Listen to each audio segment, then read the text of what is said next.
Alright, so this is my Week 15 NBA Power Rankings. Let's get started. So first off, we got our injuries here. Jakob Poeltl missed a couple weeks, questionable to return for this week. The Heat did get Jaime Jaquez back this week, so that's good. DeAndre Hunter's been out for about a month. He's supposed to play this week. Tyrese Halliburton's back for the Pacers after missing a couple games. Robert Covington's going to be out for about 3 to 4 weeks, so at least until the All-Star break.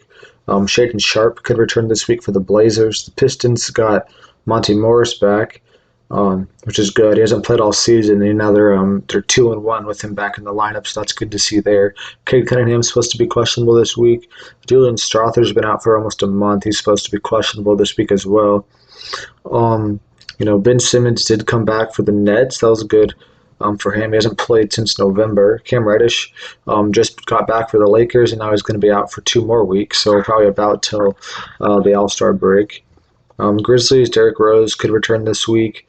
The Bulls got Zach LaVine. He's missed already 1 week. He's going to miss another week at least. Patrick Williams is also going to miss a couple of weeks for the Bulls. So they got a couple of different injuries to deal with. And the Cavs, they got Evan Mobley back like 2 weeks sooner than expected. And Darius Garland is supposed to be playing on Wednesday. So the Cavs are getting a lot healthier right now. So yeah, at number 30, we're going to have the Charlotte Hornets. They went 0-4 on the week. They're 10-35 overall. Definitely not a good basketball team right now. They lost to the Pistons this week, so that's really bad. That's why you're going to drop all the way down to number 30 because you lost to the Pistons, bro. Number 29, we are going to have the Detroit Pistons, who went 2-1 on the week, actually, so a pretty solid week for them. Honestly, most of these teams that are down here at the very bottom actually ended up winning 2 games this week, which is definitely interesting to say the least. Not exactly expecting that. Obviously, the Pistons, like I said, beat the Hornets. They lost to the Wizards. They had a surprise win over the Thunder. That was a really good win for them. But because they did lose to the Washington Wizards, I didn't think that I could really move them up at all, considering our number 28 team is going to be the San Antonio Spurs, who also went 2-2 on the week, are 10-37 overall. They played the Thunder this week and lost, but they also beat the Blazers, and they beat a really good team in the Timberwolves as well. And they also lost to the Washington Wizards. So because the Wizards have head-to-head wins this week over teams like the Spurs and the Pistons, even though the Pistons and Spurs both beat a really good team this week, I was going to give the number 27 spot to the Washington Wizards because they have the head-to-head win this week over those 2 teams. So yeah, you're number 27 here, 9-37 on the year, 2-2 on the week. Like I just said, those 2 wins were against the Spurs and the Pistons, so not exactly great wins to have on your record because, those are also some horrible teams. And you lost to the Jazz and the Timberwolves, and you also fired your coach, Wes Unseld. He obviously was not doing great things for your team, but your team's not really good anyway, so I'm not expecting a new coach to change that around anytime soon. Number 26, we're going to give it to the Toronto Raptors, who went 0-2 on the week. They're sitting at 16-30. It's a really bad record right now. They lost to the Hawks by 1 point on a buzzer beater by Sadiq Bey. And then they lost to the Clippers by 20 this week. They're just not been a good team ever since they started trading away their guys. Number 25 is the Portland Trail Blazers, who are 14-33. They went 2-3 on the week. They actually played 5 games this week, which is, more than you typically see in a given week. The max you usually see is 4, but they actually played 5 this week. A 2-point loss to the Thunder. They beat the Rockets, beat the Sixers, and lost to the Spurs and the Bulls. So not a bad week for them. They're going to move down 1 spot. It's not too much of a difference here. Number 24, we're going to give it to the Memphis Grizzlies, who are 18-29 now. They were 2-2 on the week. They beat the Miami Heat by 9 points and the Magic by 1 point. So 2 good games there against some 2 pretty good teams. And they had a couple close losses against good teams as well, with the 6-point loss to the Pacers and a 9-point loss to the Kings. At number 23, we're going to have the Brooklyn Nets, who went 2-2 on the week, 19-27 overall. They're going to move up a couple of spots here. They did get Ben Simmons back, and he looked pretty solid in his debut. Had nearly a triple-double and did not miss a single shot. He only shot like 5 shots, but still a near triple-double on 100% field goal percentage is definitely good to see. If that's the Ben Simmons we can get every game, as somebody that just just takes a couple layups, floaters each game, and makes them all, and then gets near triple doubles because he's not shooting anything outside of 8 from the basket. But as long as he can make high percentage of all those shots and be a potential triple double threat every game, he'll be a solid addition to your team. Nothing like prime Ben Simmons, but certainly a positive player. At number 22, we're going to have the Houston Rockets, who at 2-2 on the week are now 22-24 overall. They lost to the Blazers by 6, and the Nets by 2, and they destroyed the Lakers by 16 and destroyed the Hornets by 34. Number 21, we're going to give it to the Chicago Bulls, who went 1-1 on the week, 22-25 record overall. So pretty solid record overall for the Chicago Bulls. They're sitting, pretty close to that play-in seed, to the play-in there for the Eastern Conference. This week, they beat they lost to the Lakers. They lost to the Lakers and they beat the Portland Trailblazers. And then obviously they have a couple of injuries with Zach LaVine and Patrick Williams. At number 20, we got the Orlando Magic, who are 24-23, went 1-2 on the week. Only a 1-point loss to the Grizzlies and a 2-point loss to the Mavs in their 2 losses. So it's tough to see that there because you beat the Suns by 15. So you had a net positive of plus 12 on the week, but a negative record here to show for it. So that's not exactly great. You got to find a way to win those close games, especially against a team like the Memphis Grizzlies. At number 19, we got the Atlanta Hawks, who are 1-2 on the week, are 19-27. Their one win was a game-winning putback, last second putback by Sadiq Bey. So, 3 of their last wins here have been off of buzzer beaters / last second shots, which is it's good that you guys can close out those games, but you haven't had a real convincing win over here in a while. A win by more than one possession. So you gotta hopefully you guys can try to win some games by more than one possession or 10 plus points would be nice to see. But as long as you're getting a couple wins each week, you're still doing good. You're still definitely in the race for that last playing spot. But you also might be trading a couple of players like DeJounte Murray and Sadiq Bey. Within the next week or so, because the trade deadline is coming up pretty quickly. At number 18, we're going to have the Golden State Warriors, who went 1-2 on the week. A 1-point loss to the Lakers and a 1-point loss to the Kings, with their 2 losses on the week. So it's not great there. And then they end up beating the Hawks by about 22. So it's definitely not great that you got 2 1-point losses. And Curry had that turnover at the end of the Kings game. Then they went to double overtime with the Lakers and just ended up not being able to pull that one out. So you're not really too upset about that. But you definitely are a little bit upset about that Kings game because that's definitely a avoidable mistake by Stephen Curry on that one. At number 17, we're going to have the Utah Jazz, who went 2-2 on the week, are 24-24 overall. They got blown out by the Pelicans and the Nets this week, lost those games by nearly 30-plus points. Then they beat some bad teams in the Wizards and the Hornets. So you beat some really bad teams, and then you got destroyed by some teams that aren't necessarily even great teams. So it's an average week for you guys, I guess. As long as you guys are staying there around that 500 range, you'll definitely be in contention for the play-in seed. But also, you guys, I'm not exactly sure what direction the Jazz are going to go in because you definitely could be complete sellers at this trade deadline, which is coming up in just about 9 days. So it'll be interesting to see how you guys play that out. At number 16, you got the Miami Heat, who are 24-23. They are currently on a 7-game losing streak after going 0-4 this week and 0-4 last week.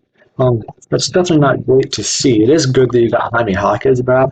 He was gone for most of that losing streak, so maybe getting him back in the swing of things will be good for you guys. But you also, you've had Terry Rozier on your team for a few games now, and you have not done anything with that. He's been on your team for a few games, and you haven't won yet. So, right now that trade is certainly not looking great. But I'm assuming you guys will be able to turn things around, and even if you can stay around the 500 range, you'll be probably maybe even above the play-in spot, which will be good for you guys. And then obviously I would trust in the Miami Heat come the playoff time, even though their regular season might look a little bit disappointing. At number 15, you got the New Orleans Pelicans, who are 26-21, 1-3 on the week. So not a great week for them. You lost to the Thunder by 20 plus points. The Bucks by 20 plus points. Had a close game, only lost by 6 versus the Celtics. Then you beat the Jazz by about 30. So, overall, not the best week for you. You did have some really good competition in your losses, so it's not too disappointing there because you played three of the best teams in the league, and then you ended up getting a really good win against the Utah Jazz team. At number 14, we're going to have the Los Angeles Lakers, who are 2-2 on the week. Did lose Cam Reddish. He played like 3 games for you guys after he'd missed a few weeks earlier, and now he's going to miss a couple more weeks. But you played pretty decent this week. 11-point loss to the Clippers isn't great. A 16-point loss to the Rockets isn't great. Then you had a good dub versus the Bulls and a good dub versus the Warriors. So, a decent week for you guys. You would like to be able to get a win there over the Rockets probably. But overall, it wasn't a horrible week for you guys, and you did miss LeBron James for a game, and I believe Anthony Davis for a game. So, there's a little bit there. At number 13, the Dallas Mavericks, who went 2-2 on the week, are now 26-21 overall. Mavericks are a really good team right now. I mean, they're not the best record, but I still think they're a really solid team. You beat the Hawks by 5. You lost to the Kings by 5. You beat the Magic by 2. And you lost to the Suns by 23. So anything besides that Suns game, you played a really close game. Even in their other loss was pretty close. So not too disappointed about that if you're a Mavericks fan. Number 12 is the Phoenix Suns here. They had won 7 straight games coming into the week, or at some point in this week, I should say. But they ended up going 2-2 to bring their record to 27-20. Of course, they have the head-to-head victory over the Mavericks this week, so that's why they're ahead of them. Then you beat the Miami Heat, who are a pretty good team, and you had a close loss to the Pacers, only losing that one by 2. And then you lost to the Magic by 15. So, Pacers and Magic aren't bad teams, so losing to them isn't horrible. And then you beat, 2 pretty good teams. Number 11 is going to be the Sacramento Kings. They went 3-0 on the week. So really good, obviously, whenever you go undefeated in the week. Brings them to a 27-18 record currently, which is pretty good. They beat the Warriors by 1. They beat the Mavs by 5 and the Grizzlies by 9. So not any real convincing wins, but you still got 3 good wins out of a week, which is certainly a positive. At number 10, we're going to have the Indiana Pacers, who are 27-20 now, went 3-1 on the week. Their only loss was to a really good team in the Denver Nuggets. They only lost that game by 5. They ended up beating the Sixers by 12, the Suns by 2, and the Grizzlies by 6. So a couple good wins against some good teams in the Sixers and Suns. You would like to beat the Grizzlies, probably by more than 6, but still a really good week overall for the Indiana Pacers. At number 9, do have the New York Knicks, who are 30-17, went 4-0 on the week, have 7 straight wins right now. So they're doing really, really good. Thing is, Julius Randle did get injured. He's supposed to miss. Originally they said he could miss like 2 to 3 months, which would put him all the way out until the playoffs. But now they're optimistic that he could return as soon as, like 3-4 weeks, like right after the All-Star break, which would be really, really good because obviously, he's one of your best players. You don't want to lose him for a couple of months. If you only miss him for like 3 to 4 weeks, maybe like 10 games or something, that's not the end of the world for you guys. So that would be really, really good to see if he can come back, shortly after the All-Star break. Number 8, we've got the Philadelphia 76ers, who are 29-16, went 0-3 on the week and they had 6 straight wins coming into the week, and then they ended up, having a losing week overall. Joel Embiid did miss a couple games this week, but, oh well. He's going to put his MVP in jeopardy. He can only miss 5 more games all season. And he's currently on pace to miss like 9 more games for the rest of the season based on his current record of sitting out. So obviously he's going to have to cut back on his resting there if he wants to be able to win the MVP. Because if he, if you rest for more than 5 games the rest of the season, he's going to be ineligible for the MVP. So his stats and stuff won't even matter because he won't be eligible to win the award. At number 7, we do have the Milwaukee Bucks, who are 32-15, pretty good record overall. They only went 2-2 on the week, so not the best record here. They beat the Cavs by 10, played the Cavs again, and lost by 12 that time. So overall, a net negative versus the Cavs on the week. They beat the Pelicans by about 20 plus. Then they did lose to the Denver Nuggets by 6, which is pretty close game versus a really good team. They also fired Adrian Griffin and hired Doc Rivers as a replacement there.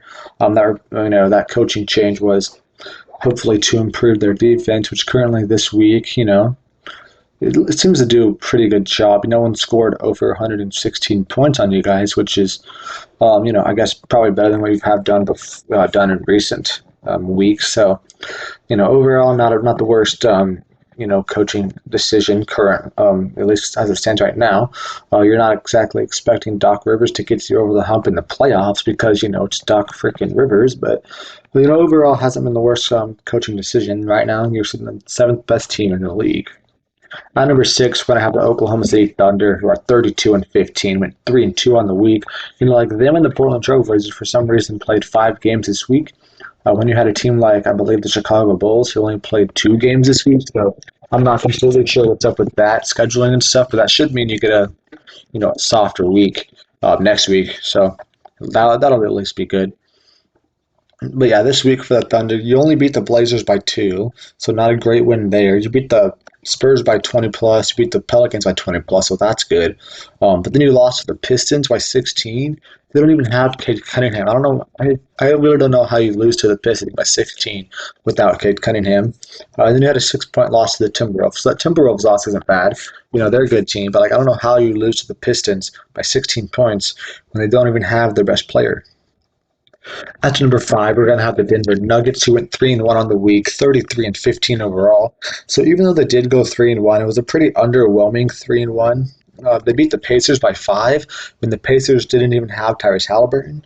You lost the Knicks by almost 40 points, so that's really sad to see there. Then you did beat the 76ers by 6, but they didn't even have Joel Embiid in that game, so you definitely probably should have won that game. They didn't have Embiid or Maxey. You should have won that game by more than 6 points. Then you did beat the Bucks by 6, so that's a good win there because they were healthy. But 2 underwhelming wins in this week and a very, very disappointing loss to the New York Knicks is why you're going to drop 2 spots, even though you had a good record this week. At number 4, we're going to give it to the Minnesota Timberwolves. They're going to move up 4 spots, actually. They did have a 1-point loss to the San Antonio Spurs, which obviously is not great. And they did follow that up with a 6-point win versus the Oklahoma City Thunder, which is obviously one of the best teams in the league. So that's why they're going to move up 4 spots here because, them versus the Denver Nuggets. Nuggets lost by 40 points this week in one of their games. Timberwolves lost by 1 point in their only loss of the week, so that's why they're going to make up over the Nuggets and stuff. So, and bringing us to number 3, we're going to have the Boston Celtics actually drop from number 1 down to number 3. You played a really good game against the Heat and won by 33. You beat the Pelicans by 6, so a good win there. You did lose to the Clippers by 19, so because of that head-to-head versus the Clippers, I felt like the Clippers should go ahead of you, which is what you're going to see here at number 2, who went 30-15 overall currently, 3-1 on the week. Like I said, you guys beat the Boston Celtics this week by 19 points, so that's why you're going to move ahead of them. You beat the Raptors by 20, you beat the Lakers by 11. Then your only loss of the week was to the Cleveland Cavaliers, who you lost to by 10. And because of that head-to-head, I'm going to give this to the Cleveland Cavaliers actually as my number 1 spot right now, which is definitely surprising. Most people would not be seeing the Cavs be the number 1 team. I mean, they did just beat the Los Angeles Clippers, who beat the Boston Celtics. So that's basically part of the reason why they're number 1. They did lose 1 game this week against the Milwaukee Bucks, but they followed that up with another win by even more points against the same exact team. And then they beat one of the best teams in basketball again in the Los Angeles Clippers. They had won 8 straight games coming into the week before they did lose to the Milwaukee Bucks. But like I just said, they followed that up with another win against the Bucks and a win against the Clippers. They've won 10 of their last 11 games, and they've been doing all this without Evan Mobley and without Darius Garland. So now with Evan Mobley being back and Darius Garland supposed to be back on Wednesday, this team should definitely be better than what they have been the last couple of weeks. In the last couple of weeks, they have the best record in the NBA in their last 10 games. So because of that, that's why they're going to move up all the way from number 6 to number 1. So yeah, my top performers of the week. We got a lot. We got a lot going on here. Nikola Jokic had a 30-point triple double, 25-point triple double. Shai Alexander had a 30-point, 10 assists, 5 steal game. PJ Washington of all people dropped a 40 bomb. Kawhi had a triple double. Bam had a 15-15 game with 6 assists and 6 blocks. So, filling out that stat sheet. LeBron had a 30-20-10 triple double. That's a really good game there. It did go like double overtime or something, so it was a little bit inflated, but still really good stat line there. Giannis had a 35-point triple double. Devin Booker went nuclear this week. 3 40-plus point games. He had a 46-point game, 62-point game, and then a 44-point game. So, he averaged nearly like 48 points a game this week or something, which is pretty freaking insane. Pascal Siakam had a triple double in this week. Curry put up 46 against the Lakers in double overtime. OG Anunoby had a 6 steal game with 26 points. Domantas Sabonis had a 20-point, 26 rebound game. That's a lot of rebounds. Luka Doncic obviously put up that 70-point game. With 10 boards and 7 assists. That was a really, really good game there. The fourth highest scoring game in NBA history, I believe. He had another 28-point triple-double in the week, and then another 45-point, 15 assists, 9 rebound game. So nearly a 45-point triple-double there. So Luka Doncic was absolutely nuclear this week. I don't know how he didn't get the Player of the Week over a guy like Devin Booker. It's a little debatable there. They both were absolutely amazing all week, but I probably would have given it to Luka.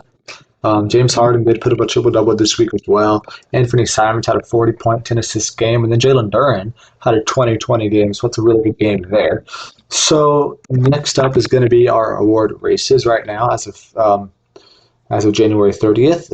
Odds from FanDuel here. So for MVP, Jokic is sitting at the 1, Shai's at the 2, Embiid's at the 3, Luka's at the 4, and Giannis is at the 5. So the only thing that changed is Embiid dropped from 1 to 3, and then the other guys obviously moved ahead of him one spot. I think he only moved down a couple of spots because he only played 1 out of the 3 games this week.